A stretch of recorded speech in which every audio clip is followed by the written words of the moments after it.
Опитвали ли сте напоследък да поставяте CD-та или DVD-тата в лаптопа си? Успех, защото лаптопите вече не се предлагат с оптични устройства.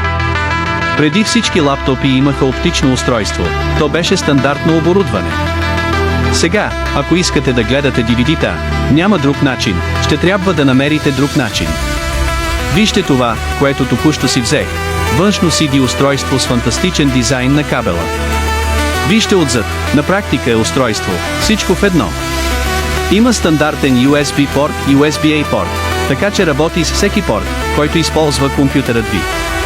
И не е само за възпроизвеждане на CD-та, има USB-A порт за прехвърляне на данни, четец на карти и дори USB порт за зареждане на вашите устройства. Нека ви покажа как работи.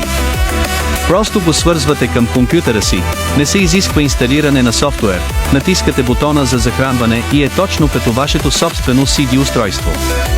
На пръв поглед изглеждат наистина добре, произведени са от TDF и са оригинални.